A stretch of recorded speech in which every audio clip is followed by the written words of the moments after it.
할렐루야. 만나서 반갑습니다. 은혜가 충만한 우리 운주교회에 제가 많이 부족한데 이렇게 초청해 주셔서 짧은 시간이지만 말씀을 통해서 여러분과 은혜의 교제를 할 수 있도록 인도해 주신 하나님께 감사드리고 또 여러분들께 참으로 감사드립니다.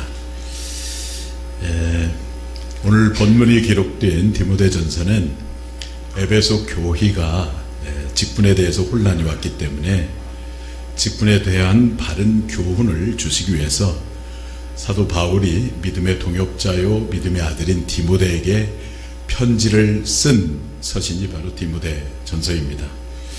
오늘 귀한 시간에 모든 성도님들이 특별히 오늘 헌신 예배드린 여전도 회원들과 또 우리 운주교회를 잘 섬기고 계시는 모든 직분자들이 직분에 대한 바른 교훈을 받으셔서 이 새해를 출발할 때 운주교회가 더욱더 건강하고 또 모든 성도님들이 어느 해보다도 행복한 신앙생활을 할 수 있는 여러분들이 되시기를 주님의 이름으로 축원합니다. 그래서 오늘 직분에 대한 얘기를 잠깐 하려고 해요. 자, 직분은, 교회의 직분은 무엇인가 하는 것인데, 첫째는 주님이 주신 것이라는 거예요. 직분의 첫 번째 정의는 뭐냐면 주님이 주신 것이다. 그래서 오늘 12절 하반절을 보니까 하반절 여기 빨간 글씨 한번 읽어볼까요? 시작. 내게 직분을 맡기시니 그랬어요. 그래서 이 말씀의 의미는 뭐냐면 직분은 바로 누가 준 것이냐? 바로 주님이 주신 것이다 그 말이에요. 오늘 여러분들에게 여전도회 회장, 또 부회장, 또 총무, 또 장로, 또 안수집사, 권사, 서리집사 등등의 이 직분을 다 가지고 계시잖아요. 여러분들 그러시죠? 직분이 없는 분 없으시죠? 대답을, 원래 운주교회가 이렇게 얌전한가요? 여러분 다 직분을 가지고 계시죠? 네. 아유, 이렇게 대답을 해주니까 제가 살겠네요. 대답을 안 해주니까 갑자기 그냥 형사들이 여기 계시나 해가지고 등허리에 땀이 났는데, 네, 여러분 다 직분을 가지고 계시는데 이 직분은 누가 주신 것이냐면은 바로 주님이 주신 것이라는 거예요. 그게 1차적으로 직분에 대한 이해입니다. 그러니까 주님이 주신 것이기 때문에 얼마나 소중하고 가치가 있는 직분인지 모릅니다. 예수님께서 12제자를 선택을 할 때에 그 마가복음 3장 13절에 보면은 예수께서 자기의 원하는 자들을 부르시니 그랬어요. 예수님이 원하는 자들을 부르시니 그들이 주님 앞에 나온지라 이렇게 말씀하고 있거든요.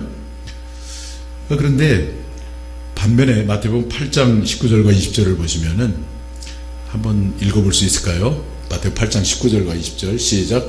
한 서기관이 나와 예수께 아뢰되 선생님이 어디로 가시든지 저는 따르리이다. 예수께서 이르시되 여우도 굴이 있고 공중의 새도 거처가 있으되 인자는 머리둘 곳이 없다 하시더라.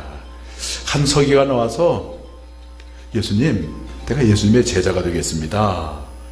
그렇게 자청해서 제자가 되겠습니다 그랬다고요. 그랬더니 예수님 뭐라고 말씀하시냐면은 여우도 굴이 있고 공중의 새도 거처가 있는데 인자는 머리둘 곳이 없다 그러면서 그를 거부했어요. 그래서 내가 직분을 갖고 싶다고 해서 갖는 게 아니고 하나님이 주시니까 우리가 직분을 받은 거라는 거예요. 그러니까 이 직분은 굉장히 중요해요. 우리 하나님께서 우리 소준호 목사님을 통해서 아마 여러분에게 직분을 주셨어요. 개인이 준 게 아니에요. 하나님이 주신 거예요. 그래서 직분이야말로 영광스러운 직분이라는 거예요. 사도 바울은 로마서 11장 13절에 내가 이방인이 너에게 말하노라. 내가 이방인의 사도인 만큼 내 직분을 영광스럽게 여기노니. 그래서 사도 바울이 사도라고 하는 그 직분을 어떻게 여겼느냐? 영광스럽게 여겼다는 거예요.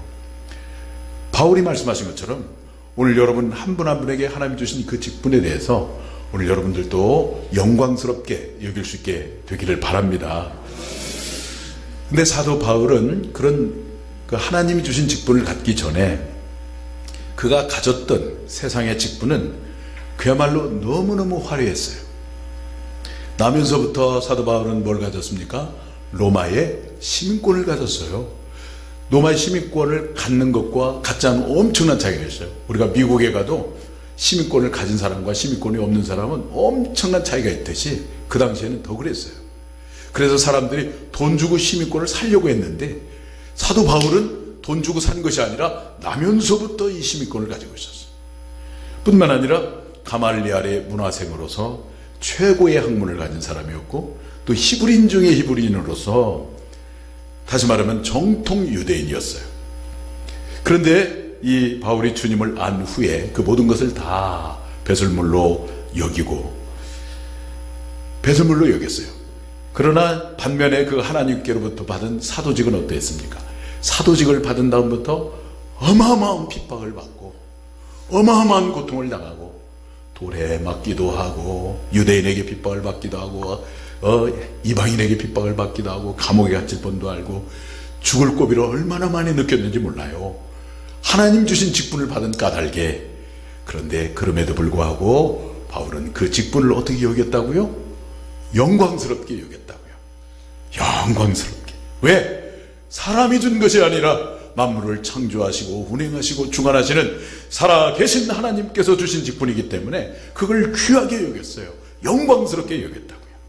그러면서 감사하면서 그 고난 속에서 자기에게 주신 직분을 감당했던 것을 보게 됩니다. 그래서 직분이 있고 그 직분에 맞는 사역이 있는 것에는 놀라운 축복이 있는데 첫째는 어떤 축복이 있냐면은 행복을 누립니다. 행복. 사랑하는 여러분, 행복하게 신앙생활하기를 원하시죠? 예. 자, 어떻게 하면 행복할까요? 여러분, 행복이라고 하는 것은 내가 행복을 추구한다고 해서 행복해지는 게 아닙니다. 어떨 때 행복해지냐면 절대적 가치와 주님의 소원을 이루어드리기 위해서 나의 희생을 드리고 눈물을 드리고 나의 헌신을 드릴 때 그때 하나님께서 우리에게 주시는 보람, 그 가치감, 그 의미, 이것이 행복이에요. 그래서 우리나라에 돈 최고로 많은 사람이 누굽니까? 이건희 회장입니까? 그분이 옛날에 텔레비전 나올 때 보면 웃는 모습을 한 번도 본 적이 없어요. 그런데 아프리카에 가서 고생하면서 이 한국에서는 의사라고 하는 직업을 가지고 돈 많이 벌 수 있음에도 불구하고 그거 다 내려놓고 아프리카에 가서 복음 전하는 그 선교사님들 간증할 때 보면 항상 행복해요. 절대적 가치를 위해서, 하나님의 부르심의 소명을 위해서, 주님의 소원을 이루어드리기 위해서 우리 자신을 이렇게 드리면서 내게 주신 직분을 감당하면은 하나님께서 행복을 그때 보너스로 주는 거예요. 그래서 행복한 삶을 살 수가 있는 것입니다.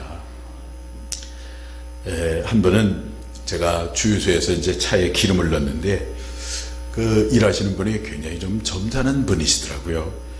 그래서 사장님 추운데 고생이 참 많으십니다. 그랬더니 인사를 건넸더니 춥기는 추운데 그런데 행복합니다. 그래도 좋습니다. 그래요. 그러면서 자신의 과거 이야기를 잠깐 들려주는데 얼마 전까지만 해도 어느 공기업에 이렇게 과장으로 이렇게 직장생활을 하다가 때가 되어서 은퇴를 하고 갑자기 일을 딱 중단하니까 우울 증세가 왔대요. 그런데 이렇게 일이 생겨서 일을 하게 되니까 그래도 참 저는 좋습니다. 그렇게 말을 하더라고요. 여러분, 일이 없는 것 매우 힘이 드는 것입니다. 그런데 교회는 영적인 직장이거든요. 영적인 직장인 교회도 마찬가지입니다. 교회에서 직분은 가지고 있는데 그 직분이 영광스러운 직분인 줄 모르고 그 직분에 걸맞는 사역이 없으면 육신은 조금 편할지 모르지만은 영적으로는 힘이 들어요. 기쁨도 없고 감격도 없고 가치감도 누리지 못하고 보람도 못 느끼고 하나님 앞에 내가 쓰임받는다고 하는 가치감이 없고 하나님 주신 행복이 없는 것입니다. 하나님께서 여러분에게 주신 직분을 그저 잘 감당하시면 하나님께서 행복을 여러분에게 듬뿍 보너스로 주실 줄로 믿습니다. 자, 그 다음에 직분을 감당하면 어떤 축복이냐면 하늘의 상이 있어요. 하늘의 상.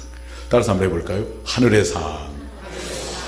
이 상에 대한 얘기를 성경이 많이 하고 있는데 분명한 것은 이 상이 연필, 공책은 아니라는 것입니다.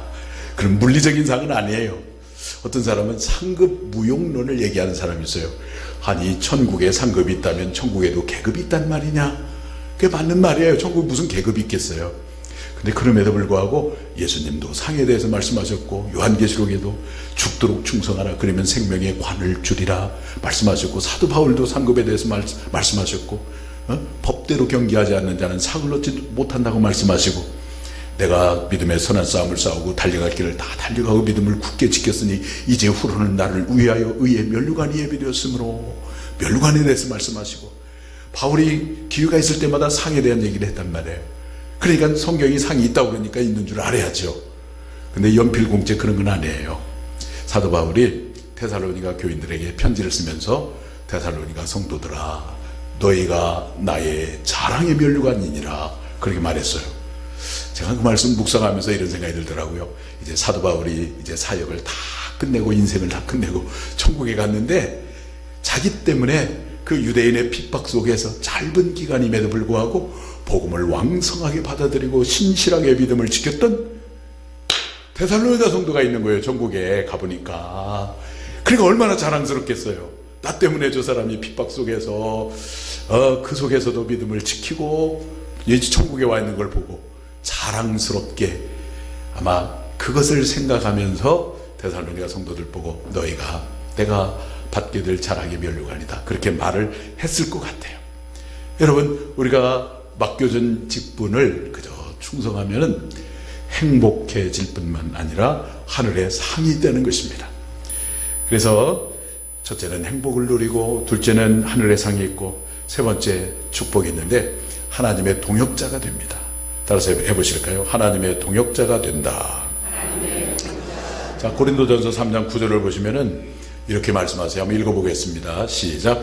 우리는 하나님의 동역자들이요 너희는 하나님의 밭이요 하나님의 집이니라 그랬어요.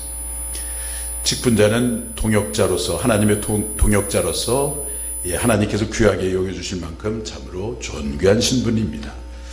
어느 날 저 청와대에서 계시는 대통령님께서 운주교회에 심화하는 우리 소준호 목사님을 불러서, 내가 말이야 당신을 여러 가지로 조사를 해보니까 참 정직하고 그리고 지극히 윤리적이고 종교인으로서 아주 모범이 되는 목사님이신데 우리 청와대에 와서 윤리위원장을 좀 맡아주라고 그렇게 했다고 합시다.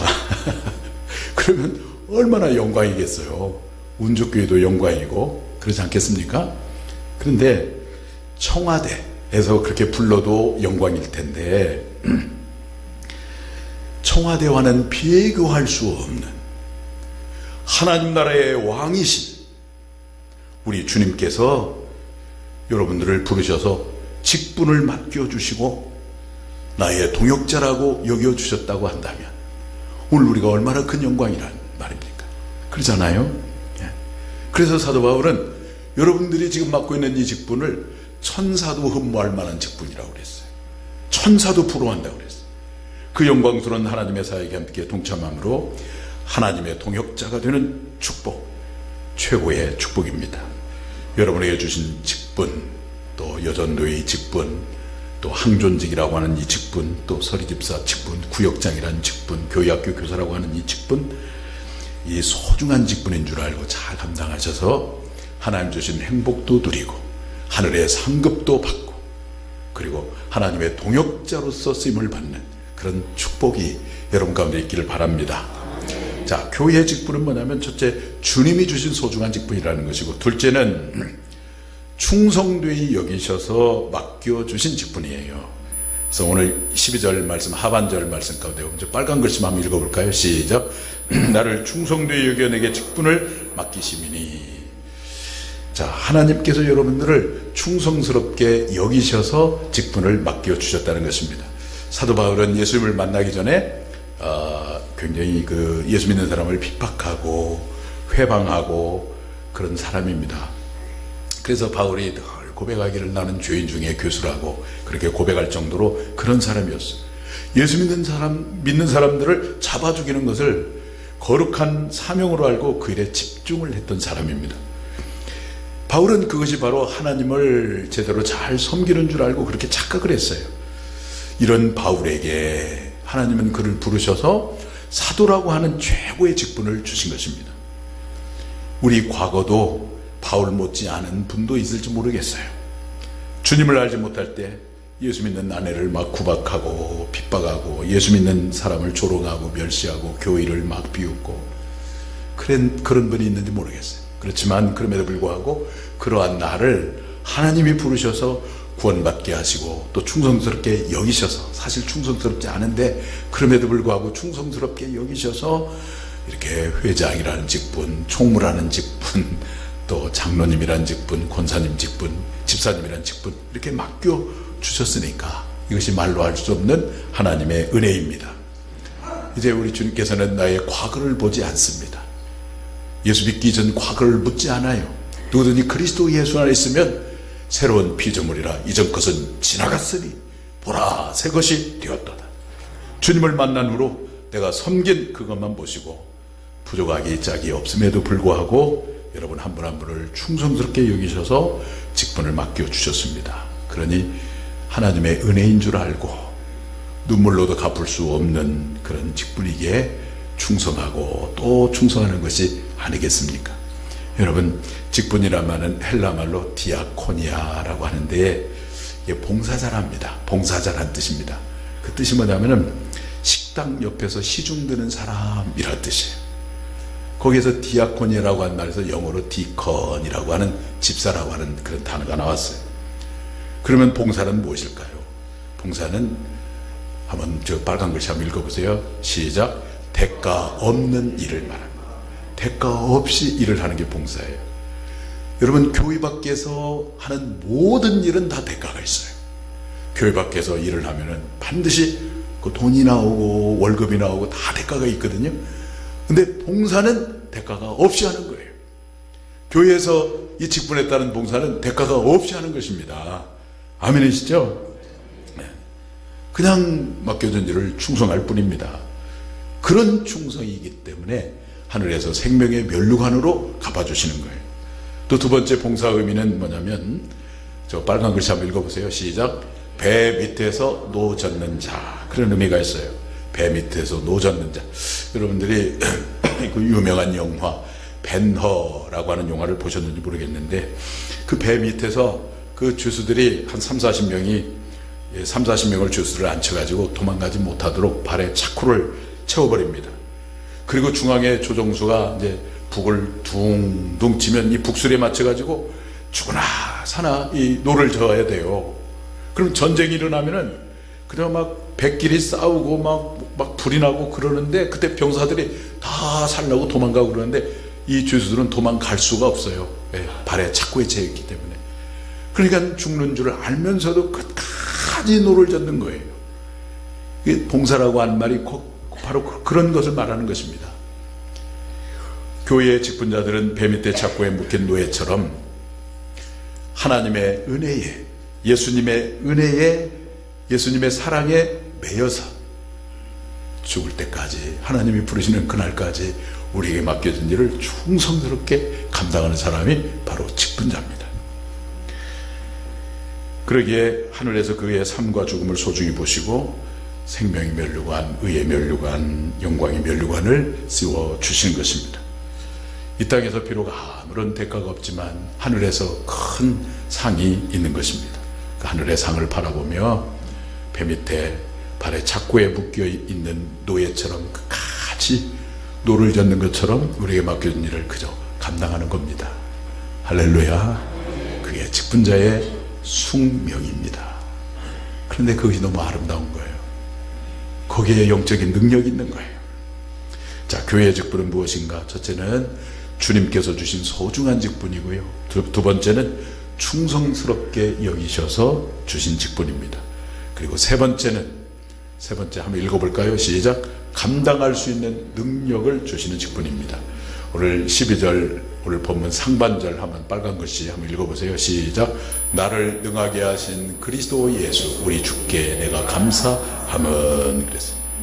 자, 이 말씀 뭐냐면 하나님께서 여러분들에게 주신 직분을 순종해서 감당을 하면 하나님께서 감당할 수 있는 뭘 주신다는 거예요? 능력을 주신다는 거예요. 여러분 믿습니까? 그래서 어떤 우리 운주교회는 그러지 않는데 내가 섬기는 교회에 가끔 그런 분이 있더라고요. 목사님 나는 부족해서 안 되고 이래서 안 되고 그런 분이 좀 있더라고. 많지는 않지만 있더라고. 그런데 여러분, 순종하면 주님께서 감당할 수 있는 뭘 주십니까? 능력을 주시는 거예요. 할렐루야. 그죠? 저도 너무너무 부족한 사람인데 이렇게 순종하니까 하나님이 목회할 수 있는 능력을 주셔서 여기까지 온 것 같아요. 여러분, 그래서 우리가 인간적으로 감당하면은 감당할 수가 없어요. 처음에는 감당할 것 같은데 오래 못 갑니다. 작심삼일이에요. 내 능력은 작심삼일이에요. 따라서 합시다. 내 능력은 작심삼일이다. 깜짝 사랑 영영 이별이다. 깜짝 사랑 영영 이별. 내 능력은 그래요. 다 걸 것 같은데 못해요. 내가 굉장히 질그릇처럼 깨어지기 쉽고 보리떡처럼 보잘 것이 없지만은 주님, 내가 순종하겠습니다 하고 순종해서 감당을 하잖아요. 그럼 하나님이 감당할 수 있는 능력을 주셔서 감당을 하는 겁니다. 아멘이시죠? 그래서 오늘 말씀 가운데 능하게 하심의 원문의 뜻은 뭐냐면은 힘있게 하다라고 하는 의미인데, 이 시제가 뭐냐면 현재 분사예요. 그래서 능하게 하신다는 말은 계속해서 능력을 주신다는 거예요. 능력을 딱 주고 끝내는 게 아니라 계속해서 감당할 수 있는 능력을 공급해 주신다는 것입니다. 이스라엘 백성들을 출애굽을 하고 저 약속의 땅 가나안 땅을 향하여 그 광야를 이렇게 이스라엘 백성들을 인도했던 모세가 40년 동안 인도하다가 이제 세상을 떠났어요. 가나안 땅을 들어가지 못하고. 그래서 이제는 모세의 뒤에서 숨어서 철저하게 모세의 조력자 역할만 했던 여호수아가 이제 모세의 후계자가 되었어요. 여호수아의 리더십은 검증된 적도 없고 오늘처럼 투표로 된 것도 없고, 근데 그럼에도 불구하고 아이성 전투만 제외하고는 아주 백전백승을 해서 그 가나안 땅을 진입하고 정복하고 그 땅을 분배하고 아주 탁월한 리더십을 잘 발휘할 수가 있었는데, 그럴 수 있었던 것은 뭐냐면 여호수아의 어떤 탁월함이 원래부터 있어서 그런 것이 아니라 여호수아가 오직 하나님의 말씀에 순종했기 때문에, 순종한 여호수아에게 하나님이 능력을 주시고 감당할 수 있는 힘을 주시고 지혜를 주셨기 때문에 여호수아가 그렇게 감당할 수가 있었다는 것입니다. 사도 베드로도 원래 아주 무식하고 성격이 급하고 다혈질적이고 아주 움푹짐푹하고 종잡을 수 없는 사람이잖아요. 주는 그리스도시요 살아계신 하나님의 아들입니다 이렇게 고백할 때는 막 예수님에게 칭찬을 받고, 바요나 시모나 복이 있도다 하면서 막 이 베드로가 칭찬을 받았는데 금방 얼마 후에 사탄아 물러가라 그렇게 또 책망을 받았어요. 종잡을 수 없는 사람이 베드로입니다.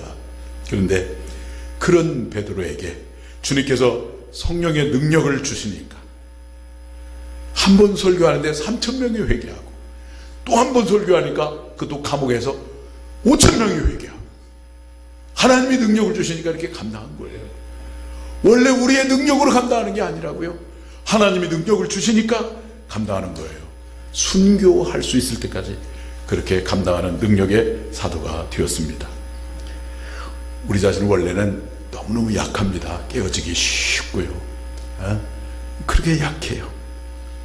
갈대처럼 흔들리기 쉽고, 조그만 말에도 상처를 주고받기도 하고 절망할 수밖에 없는 그런 사람인데, 그렇지만은 그럼에도 불구하고 하나님께서 여러분이 순종하려고 하잖아요. 그러면은 하나님이 첫째 뭘 주시냐면은 감당하고 싶은 소원을 주세요. 하나님의 뜻대로 살고 싶은 소원을 주세요. 이 몸된 교회를 건강하게 세워가고 싶은 소원을 주시고, 영혼을 섬기고 싶은 소원을 주시고, 아멘을 안 해도 괜찮아요. 운동교회를 건강한 교회를 세워가고 싶은 아름다운 소원을 여러분 마음에 주신다고요. 근데 그 소원만 주시는 것이 아니라 감당할 수 있는 능력도 주세요. 할렐루야. 그래서 감당하는 거예요. 한번 읽어보십시다. 빌립보서 2장 13절. 빌립보서 2장 13절. 저 밑에 시작. 너희 안에서 행하시는 이는 하나님이시니 자기의 기쁘신 뜻을 위하여 너에게 소원을 두고 행하게 하시나니. 먼저 이렇게 소원을 주세요. 저희 교회에 이렇게 새벽기도 나오시는 우리 권사님들 이렇게 보시면은 비가 오나 눈이 오나 새벽기도 나오시거든요. 그분들은요 마음속에 새벽기도 나오고 싶은 소원이 있으니까 나오시는 거야. 그런데 교회 옆에 지나가는 젊은 사람 붙들고 내가 너 하루에 5만 원씩 줄 테니까 새벽기도 나와라. 아마 못 나올 거예요. 돈을 받고도 못 나온다. 또 권사님들 돈 받고 나오는 것입니까? 아니죠. 나오고 싶어서 기도하고 싶은 마음을 하나님이 주시니까, 소원을 주시니까 나오는 거예요.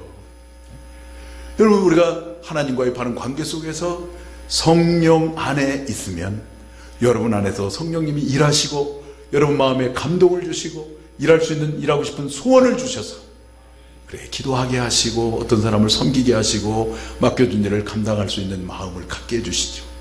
그래서 감당하는 거예요. 할렐루야. 소원을 주신다.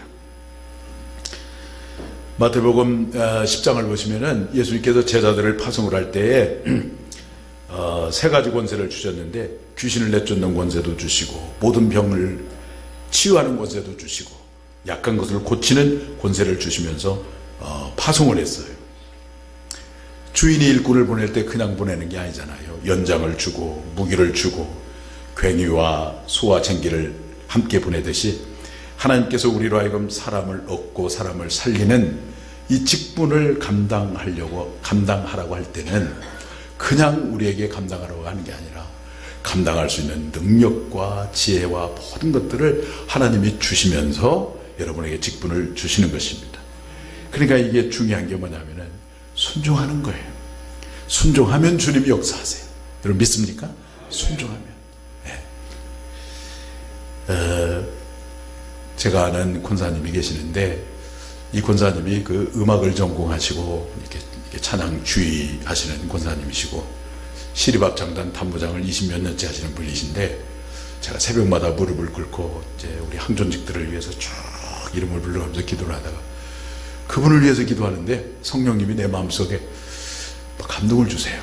그 권사님이 사람을 세우는 능력이 있다는 거예요. 그래서 그 권사님을 만나가지고 권사님은 사람을 세우는 능력이 있습니다 그랬더니 너무너무 기분 나쁜 투로 나를 딱 째려보는 거예요. 아니 내가 음악하는 사람이지 무슨 사람을 세우는 뚱딴지 같은 얘기를 하는 거야. 근데 또 기도를 하는데 똑같은 감동을 주세요. 그래서 또 얼마 후에 이제 만나서 권사님은 사람을 세우는 사람입니다 그랬더니 그때도 휘둥그레가지고 아주 좀 약간 불쾌하다는 듯이 저를 바라보더라. 근데 어느 날 이제 13주 성경 공부를 저하고 하고서 기도원에 가서 1박 2일 동안 성령 체험 시간을 가졌어요. 이분은 기도원도 싫어하는 사람이에요. 아주 세련되게 교양 있게 예수 믿는 사람인데, 그런데 담임 목사에게 순종한다고 기도원에 왔어요. 기도원에 와가지고 성령 집회를 하는데 이제 말씀을 전하고 찬양하고 기도하고 제가 이렇게 돌아가면서 이렇게 이마에 살짝 손을 대고 기도를 하는데 어떤 사람은 막 방언하는 사람, 어떤 사람은 넘어지는 사람, 별의별 사람 다 있는데 권사님이 넘어졌어. 다른 사람은 넘어졌다가 한 30분 있다가 일어났는데 이 사람은 못 일어나는 거예요. 모든 의식은 살아있고 노랫소리, 찬송소리, 사람소리 다 들리는데 몸을 가눌 수가 없어요. 일어날 수가 없어가지고 우리 부목사님들이 잘 부축해가지고 이제 차로 부축해서 집에 모셔드렸는데 일주일 동안 못 일어나요.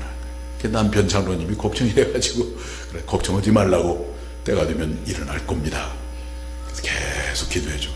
일주일 만에 일어났는데 이 권사님이 완전히 바뀌어졌어요. 어떻게 바뀌었냐면 영성적인 사람으로 바뀌어졌어요.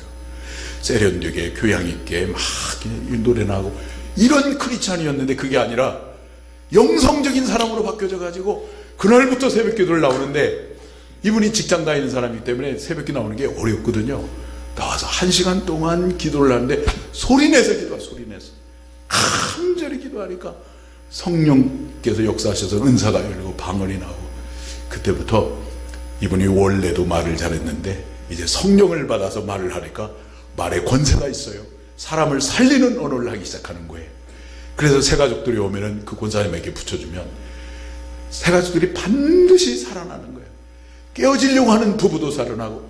그래서 5년 만에 이분이 구역을 인도했는데 구역을 7번인가 분가했어요. 7번을 분가했어요. 자, 제가 무슨 말씀 드리려고 하냐, 말씀을 드리냐면은, 내 생각하고 안 맞지만은, 그러나 하나님 주신 직분인 줄 알고 순종을 하니까. 누가 역사하신 거예요? 성령님이 역사하신 거예요. 여러분, 그렇습니다. 우리가 순종하면 누가 역사하시느냐? 하나님이 역사하시는 거예요. 아멘이시죠? 하나님이 역사하십니다. 여호수아도 이스라엘 백성들과 함께 이제 요단강을 건너서 가나안 땅을 진입하려고 하는데 난공불락과 같은 여리고성이 있단 말이에요. 네, 하나님께서 말씀하시기를 매일 소리 없이 한 바퀴를 돌고 7번째 날은 7바퀴를 돌아라. 그런데 하루에 한 바퀴 돌면은 7분의 1이라도 쪼개지거나 금이 가거나 그래야 되는데 전혀 미동이 없어요. 인간의 이성으로 순종하기가 어렵다고요. 그럼에도 불구하고 그걸 따지지 않고 하나님께서 말씀하신 대로 그대로 순종을 했는데 마지막 7바퀴를 도니까 와르르 무너져가지고 대성을 거두게 되었습니다. 순종했더니 누가 역사하셨어요? 하나님이 역사하신 거예요. 아멘이시죠? 그래서 우리 그리스도인의 능력은 저는 순종에 있다고 믿습니다. 예. 여러분, 순종하면 어떤 얘기냐면요, 우리 자존심이 깨트려져요. 고린도 교인들이 사도 바울이 고린도 교인들을 굉장히 칭찬을 했어요. 고린도 1장에 보면은 너희가 지식이 충만하고 그리고 언변이 탁월하고, 고린도 1장 4절 5절에서 7절 읽어보면 언변이 탁월하고 또 지식이 충만하고 또 은사가 다 열려있고 재림에 대한 사상이 투철하고, 그 5가지인가를 칭찬을 했어요. 그 언변이 탁월하다는 말은 말 잘한다는 말이 아니라 복음을 변증한다, 다시 말하면 전도 잘한다, 구원의 확신이 있고 성령의 은사가 열려있고 성경 지식이 막 아주 충만해요. 요한계시록 창세기부터 요한계시록 쫙 끼고 있고 다시 오실 주님 재림 사상이 투철하고. 여러분, 이 5가지를 가지고 있으면 신앙이 좋은 거예요, 안 좋은 거예요? 좋은 거죠. 그죠? 좋은 거잖아요. 경건한 거잖아요. 그런데 그럼에도 불구하고 사도 바울이 그 고린도 교회에 편지를 할 때 고린도 전서 3장 1절에서 2절을 보니까 너희는 아직 멀었다. 너희는 어린아이와 같다. 영적으로 예수를 믿기는 믿는데 믿지 않는 사람과 별 차이가 없어. 육신에 속한 그리스도인이야. 그렇게 말을 했어요. 그 이유가 뭐냐면 고린도서 3장 3절에 너희 속에 시기와 질투가 있기 때문이라고. 여러분, 우리 마음속에 시기와 질투가 있는 까닭이 무엇입니까? 우리 자아가 죽지 않았다는 거예요. 자존심이 죽지 않았다는 거예요. 내가 하나님의 딸이고 하나님의 아들이라고 하는 이 자존감은 우리가 가져야 됩니다. 어떤 경우에도. 그러나 우리가 버려야 될 것이 있어. 그것 때문에 믿음이 못 자랍니다. 그것 때문에 우리 성품이 자라지를 못합니다. 그게 바로 뭐냐면 자존심이거든요. 시기와 분쟁이 왜 일어납니까? 자존심이 살아있어서 조그마한 말 한마디에도 반응하고, 그래서 분쟁이 일어나는 거예요. 이런 시기와 분쟁, 이 자존심을 깨트릴 수 있는 길이 뭐냐? 예수님을 보니까 자존심이 하나도 없는 분이잖아요. 예수님을 보니까 그 중심 속에 뭐가 있냐면 순종이 들어있는 거야. 성부 하나님과 동등하셨지만, 그렇죠? 성부 하나님과 예수님도 성자 하나님이시죠. 여러분, 성부 하나님이 높고 성자 하나님이 낮습니까? 만약에 그렇게 우리가 생각한다면 이건 이단입니다. 이단입니다. 성부 하나님과 성자 하나님이 동등하십니다. 여러분, 믿으시면 아멘 하세요. 동등하세요. 그럼에도 불구하고 예수님께서 성부 하나님의 뜻을 이루기 위하여 자기를 비우고 종의 형체를 입고 육신의 모양으로 나타나시고, 그리고 십자가에 죽기까지 복종했어요. 그랬던 예수님을 하나님이 나중에 높여주시고, 하늘에 있는 것들과 땅 위에 있는 것과 땅 아래에 있는 자들이 다 예수님의 이름 앞에 무릎을 꿇게 만들어 주셨잖아요. 그래서 예수님 속에서 우리가 뭘 볼 수 있냐면 순종을 볼 수가 있는 거예요. 그래서 우리가 순종하고 또 순종하면 우리 자아가 깨지고 우리 자존심이 깨지면서 점점 누구를 닮아가요? 예수님을 닮아가는 거예요. 할렐루야. 그런데 여러분들이 그 권위자에게 순종하는 거 그렇게 자존심이 상하지 않을 거예요. 예를 들어서 우리 소준호 목사님이 여기 설교하다가 목이 많아서 물 한 컵 권사님 좀 떠주세요 해서 권사님 떠갖고 갔다고 해가지고 이거 기분 나쁘게 생각할 권사님 있을까요? 없을까요? 없죠. 그런데 여러분보다 못한 사람이, 여러분보다 후배가 이렇게 뭐 명령하고 그러면은 속이 상해야 안 상해요? 속이 상할 수 있잖아요. 아멘. 그잖아요. 아, 내가 말을 잘못했나? 아무도 이게 지금 아멘 안 해줍니다. 이거 그러잖아요. 나보다 좀 후배가 나한테 막 명령을 해. 그럼 그걸 순종하려고 그러면 자존심이 상해야 안 상해? 상하죠. 그런데 그럴 때 순종해야 수지 맞아요. 그때 우리 자아가 깨지거든요. 아멘이신가요? 제가 이 어마어마한 진리를 깨달은 지가 몇 년 안 됩니다. 한 10여 년밖에 안 돼요. 그래서 제가 주일날, 오늘 같은 날 이제 사역을 하고 집에 돌아가면은 파김치가 돼가지고 아무것도 하기가 싫어요. 소파에 그냥 탁 앉아있다가 졸고. 그런데 그럼에도 불구하고 제 아내가 여보 쓰레기를 좀 비워주세요. 그러면 예 마님 알겠습니다. 말씀만 하시옵소서. 그럼 제가 한다니까요. 왜? 그게 수지 맞는 걸 내가 아니까. 그걸 통해서 내 자존심이 깨지고 내 자아가 깨지고 그러면서 점점 주님을 닮아가는 거예요. 여러분 주님을 닮아가는 여러분이 되시길 축복합니다. 주님을 닮아가는 것이 왜 중요하냐면요, 주님을 닮아가면 나의 정직함, 나의 신실함, 나의 성실함, 이 인격과 그 삶의 태도 때문에 많은 사람들이 여러분 신뢰하고, 그래서 여러분이 사업을 하면 사업도 성공하고 뭘 하도 다 성공하게 돼 있어요. 그렇기 때문에 우리가 주님을 닮아가야 되지만, 주님이 어디에서 오신 분이시죠? 주님이 천국에서 오신 분이잖아요. 하늘나라에서 오신 분이시잖아요. 아멘이시죠? 그래서 이 땅에서 살면서 우리가 충분히 주님을 닮아서 천국에 가야 그 영원한 영광스러운 천국이 어색하지 않지요. 낯설지 않지요. 그 영원히 영광스러운 천국을 누리지 않겠습니까? 이 땅을 사는 동안에 충분히 주님을 닮을 수 있는 여러분들이 되시기를 축복합니다. 근데 주님을 닮으려면 뭘 끊임없이 연습하고 해야 된다고요? 순종. 따랐다. 순종. 이게 순종을 하는 거예요. 그래야 우리 자아가 깨지고 자존심이 무너지고, 그러면서 이제 사람들의 시선과 사람들의 평가와 이런 것에 대해서 자유함이 생기고, 하나님이 나를 인정하면 그것으로 족하고, 그래서 마음속에 막 자유함이 있는 거예요. 제가 신대원을 다닐 때, 신학대학원을 다닐 때 전북로에서 그때 당시에 가장 큰 교회가 있어요. 전 무슨 교회인데 혹시 아시나 모르겠네. 그 교회에 어느 부목사님이 자기 교회 중등부로 와서 섬기라는 거야. 그래서 나는 교육전도사를 하라고 하는 줄 알고 갔어요. 그랬더니 설교를 안 시켜. 중등부 총무라고 하는 분이 어디 학교 선생님이셨는데 설교를 일부러 안 시켜. 저를 아무것도 안 시켜. 그러고 회개를 시키더라고. 재정. 전도사가 회개를 했어요.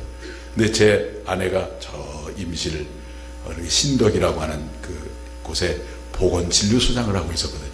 그래서 제가 거기 가서 금요일날 학교에서 내려오면 어떻게 버스를 타고 오토바이를 타고 그 산을 넘고 그래가지고 거기서 하루 자고 이제 주일날 첫 버스를 타고 전주를 오면은 제가 가장 먼 곳에서 오는 사람임에도 불구하고 가장 먼저 도착을 해요. 한 40분 먼저 도착을 했고, 교육관에. 그런데 내가 할 일은 없거든요. 내가 하나님 앞에 기도했어요. 하나님, 제가 설교하는 줄 알고 이렇게 왔는데 제가 아무것도 하는 게 없는데 하나님 어떻게 하면 좋을까요? 그랬더니 성령님이, 사랑하는 종아, 네가 말씀을 전하는 것만 네가 할 일이라고 생각하느냐? 지금 네 조건 속에서 네가 할 일을 한번 생각을 해봐라. 그러니까 내가 할 일이 딱 보이는 거예요. 그게 뭐냐면 교육관 청소하는 거예요. 그래서 선생님들이 오기 전에, 아이들이 오기 전에 내가 한 30분 동안 교육관 청소를 다 하고 의자를 다 맞춰놓고 그 일을 제가 6개월을 했어요. 그리고 나서 서울로 가서 이제 대치동의 어느 교회에 교육전사를 들어갔는데, 그런 일이 있고 나서부터 제 마음속에 뭐가 없어졌냐면 자존심이 없어져 버렸어요. 무슨 일을 맡아도 자존심이 상하지를 않아. 그저 감사할 뿐이에요. 그때 순종했더니 하나님이 그 은혜를 주시더라고요. 사랑하는 우리 운주교회 사랑하는 우리 여전도회 회장님과 회원들과 우리 모든 직분자들, 직분은 하나님이 주신 것입니다. 하나님이 충성되이 여기셔서 우리에게 주신 것입니다. 우리가 순종할 때 하나님이 감당할 수 있는 능력을 주시는 거예요. 여러분들 1년 이제 시작하는 이 연초에 여러분에게 맡겨준 직분 그저 충성스럽게 잘 감당하시면 주님을 닮아갈 뿐만 아니라 하나님 주시는 보람과 기쁨을 누리게 되고 참된 행복을 누리게 될 줄로 믿습니다. 사람들이 나를 어떻게 평가하는가 그건 중요하지 않아요. 하나님이 나를 인정하면 되는 거예요.